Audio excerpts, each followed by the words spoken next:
Hey guys, good night, morning, afternoon, whatever time zone you're in. I greet you with the love of God.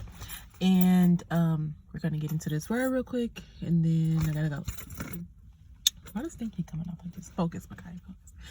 Alright guys, so this word has kind of been in my spirit for a couple days now, but I wasn't sure if it was God or not, and then God just keeps bringing it up. So I'm like, okay, this is definitely a God thing. And I'm just flowing in the Holy Spirit now because it's a particular topic that the Lord has been bringing to me over and over again. And he actually led me to watch a movie, and it was like, and this is not something I normally watch. Like, that's how I knew it was kind of a God pull. It's not something I would normally gravitate to.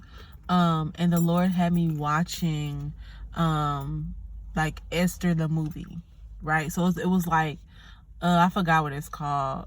I think it was called One Night with the King, or it was something about it was a Esther. It was like the movie Esther, right? Because I always read the book of Esther, and I was like, we only get like we get a lot of details in the Bible, but like the Bible itself, like I want to know. Sometimes I be wanting to know like the little small details of like of how stuff came together, like even like kind of like how in the beginning when the Lord created the world. Like, I believe that the Big Bang Theory did in fact happen, but it was orchestrated by God. I feel like God spoke things into existence, but as God is speaking things into existence, it doesn't mean that he can't use those same theories and things to bring things in existence. We don't know after God began to speak, because even look at it like this. Even when God tells you to pray over your spouse, and your spouse, God shows you something about your spouse, or something that he's gonna be, or he shows you different things concerning his life, right? It may not be there right in that moment, but in the spirit it's already done, right? And so it's already done. So you know that your spouse is already that person in the spirit. But it's a process as they're going through their own process to become that thing that that God has showed you in the spirit, right?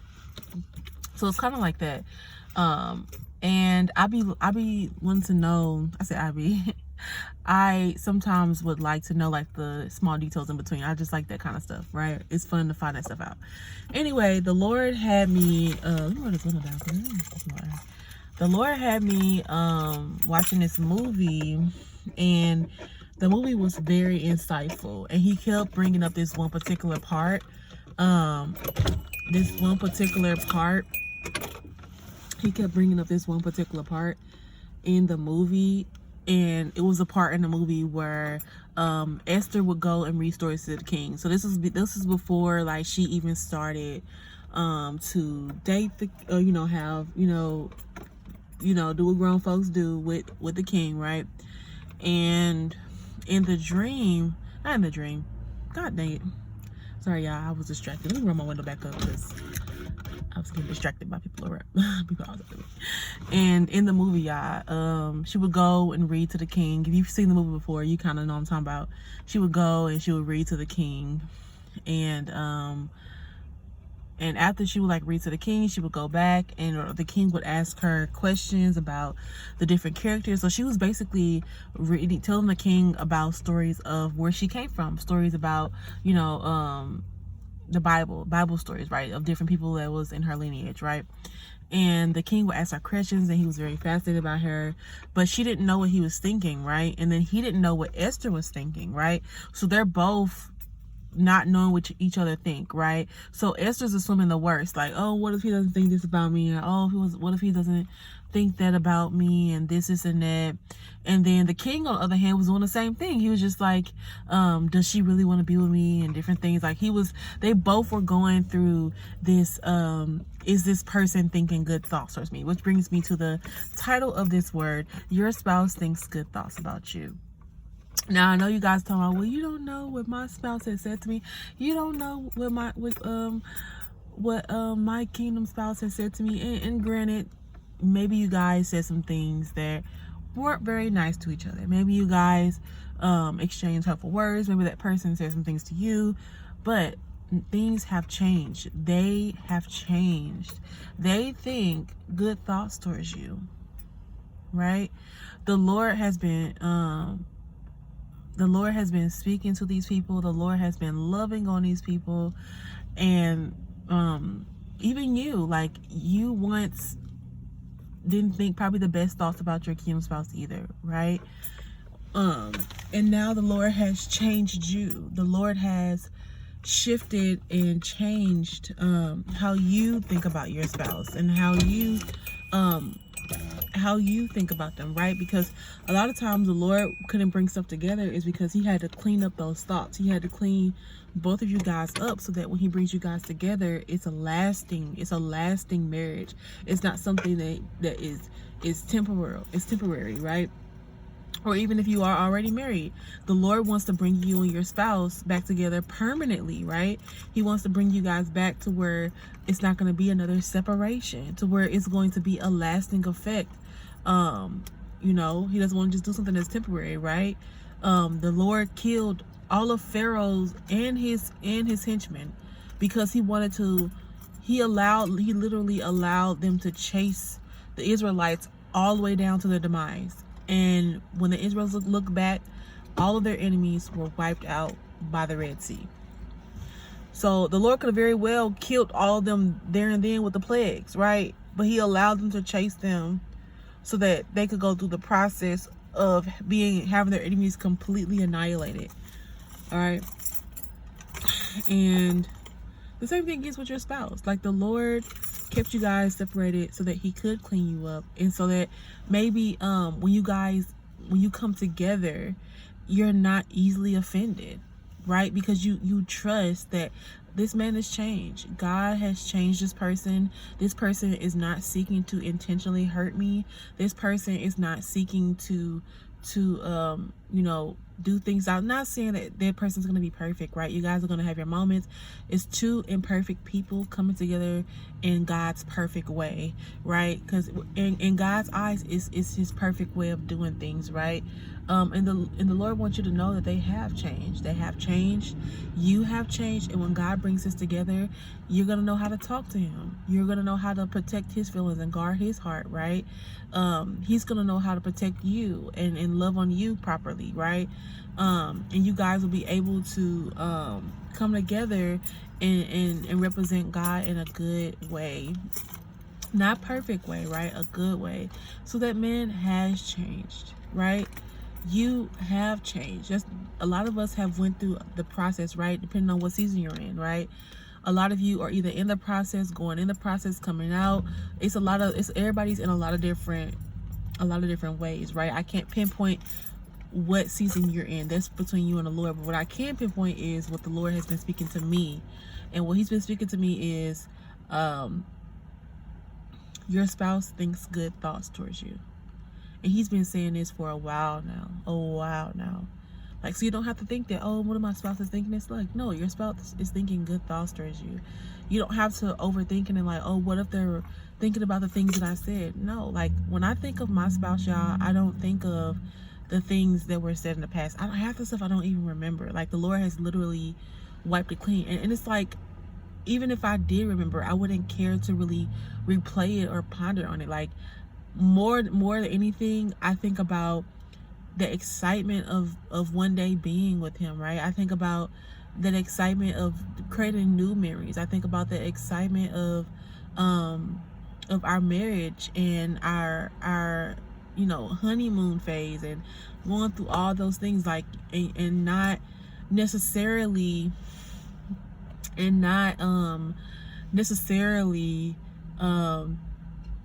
the bad things. Like, my mind, when I think about my spouse, I don't think about the bad things. In fact, I'm excited. I'm excited about the thought of, getting to know this person, building a friendship with this person, being with this person. That's what I'm excited about. I don't think about the things that they've said, and even if they were to say something, because that person's not perfect. We're not perfect, right? Even if that person does say something that may hurt your feelings or something like that, you talk about it, you move forward, and you set the proper boundaries, and you continue to love on each other, and you continue to do that as God is perfecting the love in you and the love of them. And this is something that God had to teach me too as well. Is your spouse does not does not own your emotions. Like, your spouse can say something to you, and yeah, it may hurt your feelings, but your heart, your emotions, they belong to the Lord. Like, when the time comes and God brings you two together, that's why the Lord is working on you and him, right? So that when he brings you guys together, the things that would have been a problem maybe in the past won't be there, right? And God will give you the grace to cover your emotions. And what I mean by that, I don't know if you guys have ever felt this. If you've ever, as you continue to mature in the Lord, like, where stuff just don't bother you no more. Like, there's stuff that you might have popped off at like years ago, and it's just like it doesn't even phase you no more. Like, it doesn't bother you. Like, you're just like, okay, oh, this happening again, right? Or God will give you the grace to be long suffering, to be patient with that person. Like, love, real biblical love, it's an ugly sight. Well, okay, I don't want to say it like that. Biblical love, like we talked about this before. Biblical love, it's not all this new stuff that people are talking about in the world, right? Biblical love is the Bible. When I say the Bible is a mirror, the Bible is a mirror. Like, biblical love will look you up and down, and you'll be looking like, dang, I need to be perfected in this area, or God, I need to be perfected in this area.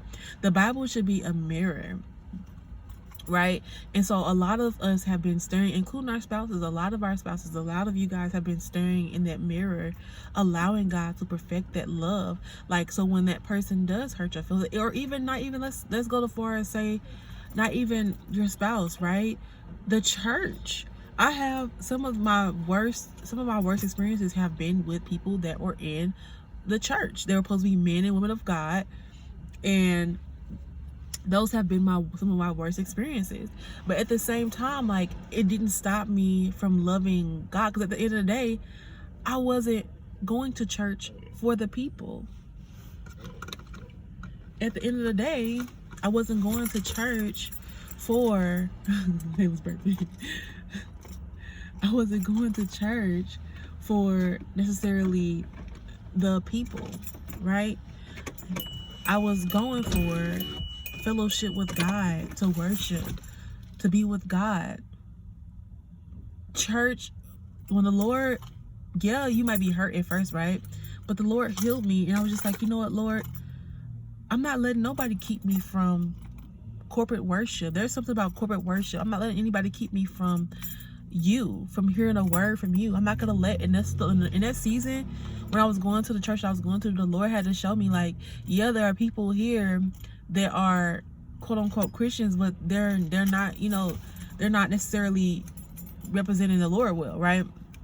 And I remember just being like, I could very well run from this situation, right? But then I would have missed out on all the beautiful lessons that the Lord taught me along the way. That's why God says a fruit of the Spirit is long suffering. And because in that long suffering, you are blessed. I am here to stand for, I don't care what nobody say. Long suffering, you will be blessed for long suffering. Because when I stayed at that church, even though I knew that people that were gossiping and lying and all this other kind of stuff going on, or did not like me, or had the spirit of jealousy on them, right? Especially when you have a prophetic gift, that stuff, you smell it. It's easy to pinpoint, right? And the Lord was showing me these things. I'm just like, God, I feel like I should be running right now. And God was just like, are you gonna really let them run you out of your blessing? I'm just like, you right, God. So I didn't go to the church. I don't care. I can go to the church. People could be straight up rude to me. I'm gonna say, God bless you. Like, I told you guys, oh my God, perfect example. When I went to the Maddie Nottage revival thing, by the way, I'm going to do a separate video on that.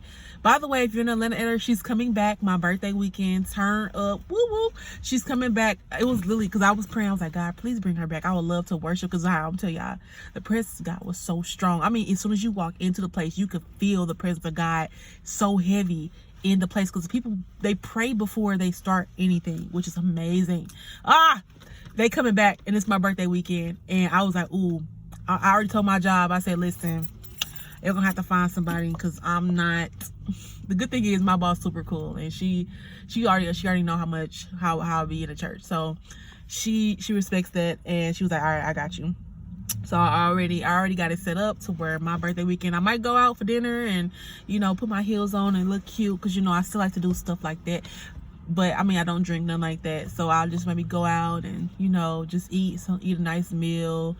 But I am definitely going to the revival. I already bought my ticket. I've been trying to tell my well, I call her Mama Carl. Mama Carl, I'm trying to get her to come in town from Louisiana so she can come with me, because I know she likes to worship too, and I know she like, ooh, me and her, when we get together, we have so much fun at church. Like, listen, y'all, church is so fun. I'm not just saying that because, oh, it feels it's the right thing to say because you're a Christian. Like no, like really, like God is so much fun. The church is so much fun. I have fun at church. I do. I have so much fun. when you are interactive, when you're not just sitting as a bystander and you actually go into the flow and don't care what people think around you, and you worship and you pray and you just enjoy God and you're free, church can be so fun. Church can be so much fun. Anyway, off my back onto that.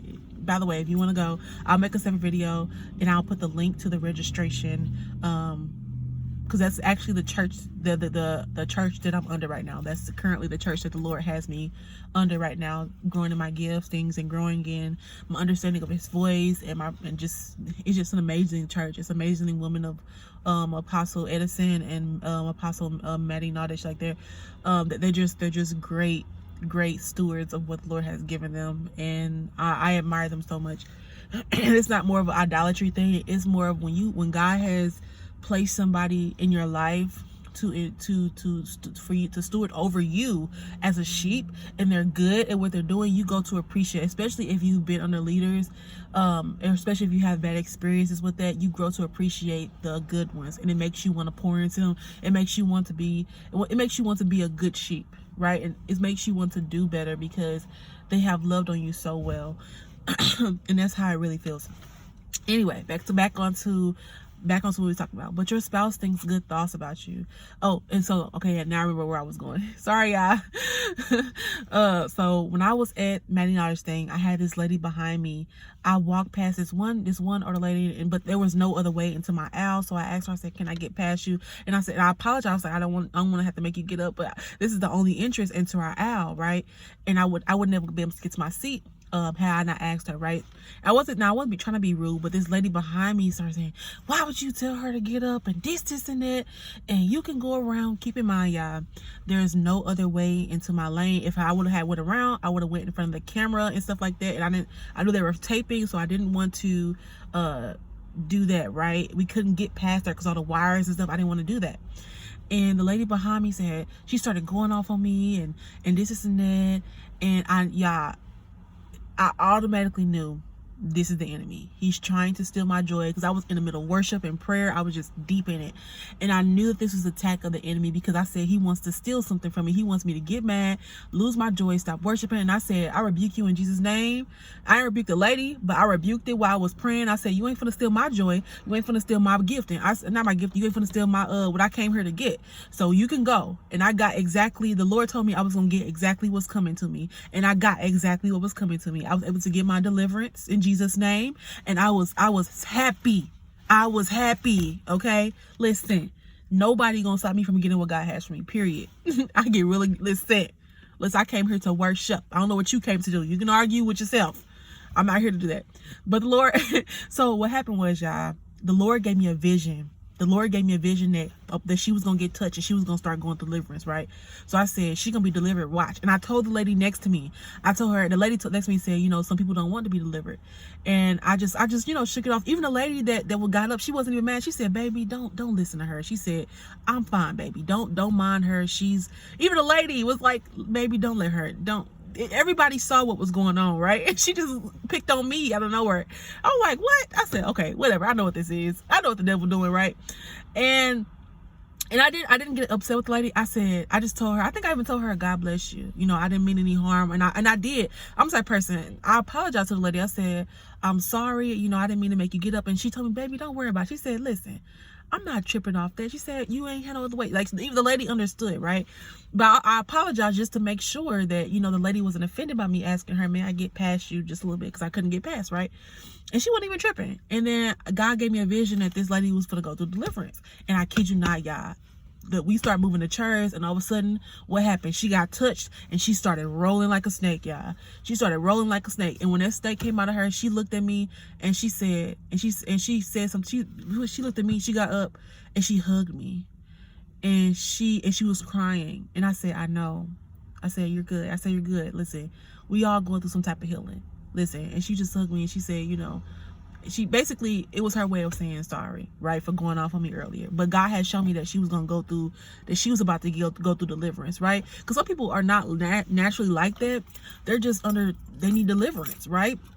They need deliverance. And once the lady got her deliverance, she hugged me, and me and her, we prayed and we worshiped together, right? Because that's how it is supposed to be in the body of Christ. You're supposed to be long suffering, supposed to be easily forgiven. Not talking about nobody that continuously offends you. Like, no, because then it becomes of, you need to guard your heart, and you need to protect what God has put inside you. And you can't do, it's hard for you to do the will of God when God called you to be a steward over your own heart, over your own space, over who has access to you, over your own energy levels and stuff like that. God called you to be a steward, and sometimes being a good steward means putting some distance between you and people that clearly have made it a point that they don't deserve access to you, right? Now, this is not about kingdom spouses. Like, this is talking about people outside of your kingdom spouse, right? Your kingdom spouse, you're supposed to be long suffering with. God is going to do something different in them, right? But no, back to the kingdom spouses. Your kingdom spouse thinks good thoughts towards you.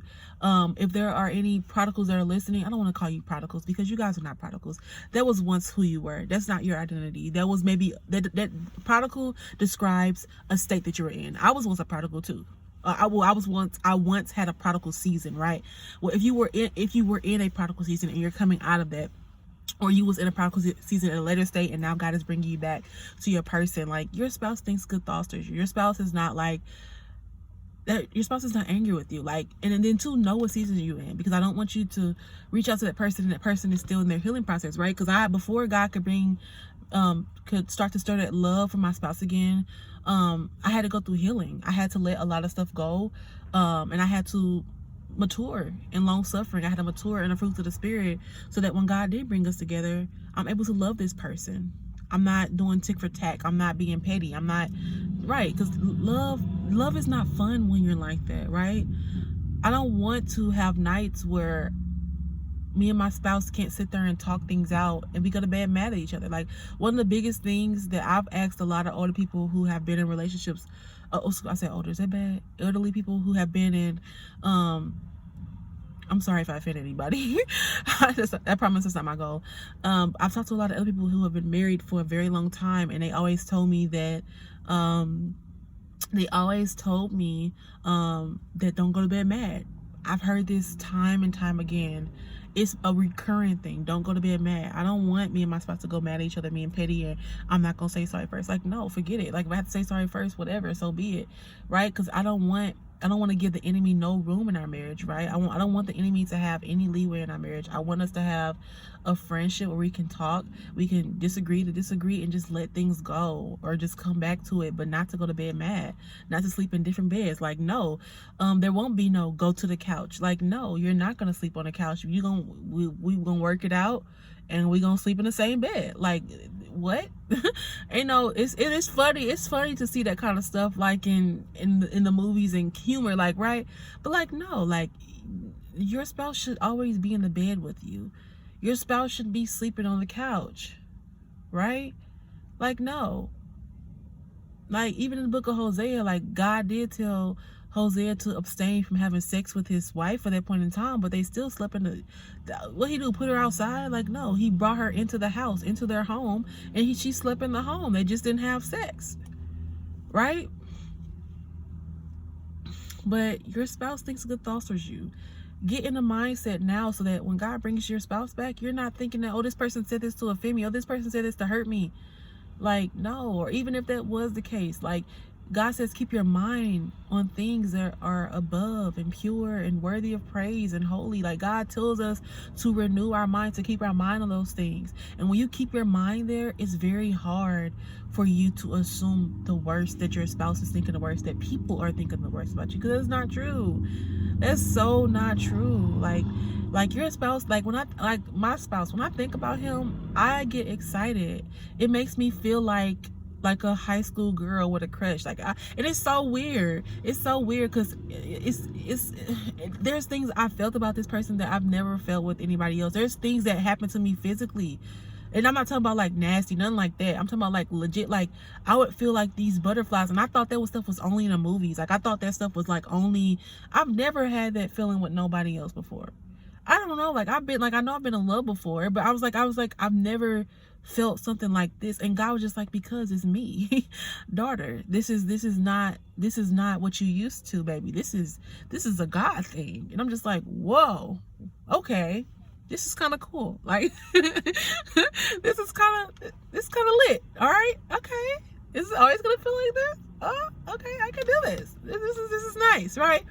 I don't think about any of the stuff that was said. I don't think about that stuff, and nor do I even remember stuff. Like, I'm not concerned with that stuff. Like my heart posture towards my spouse is, I can't wait to get to know this person. I can't wait to talk to this person. I can't wait to get to know them, and I can't wait to surprise them with random stuff. I can't, because to be in love, it's a beautiful thing, because you just want to give and just love on that person and just be there for them in their time of need, and you just want to bring that person joy and just have fun, right?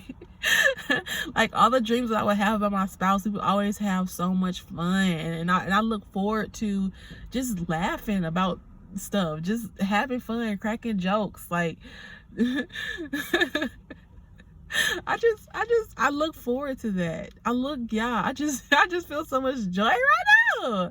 Like I just look so much forward to that. Like that's the kind of stuff that I look forward to. Like I look forward to, when we are married and we can enjoy the intimate moment, right? After we've spent that time and got to know each other, and then you add, grown folk stuff on top of that. Like that's gonna be amazing. And then you have that friendship where you can talk and communicate about that area and not feel weird, right? Like, oh my gosh, guys, oh my gosh, it's so much more fun thinking good thoughts about your spouse than thinking the bad thoughts. I can promise you that. Yeah, there are some moments where he might make you mad, right? And you're gonna be like, Lord, this Negro getting on my nerves. Get your son. You're gonna have moments like that. But the good thing about it is that you guys have God in it, and He'll give you everything you need to have a successful marriage. You just have to be willing and open for God to move and to be the center of your marriage. It's gonna be beautiful, guys. I love you guys. Bye.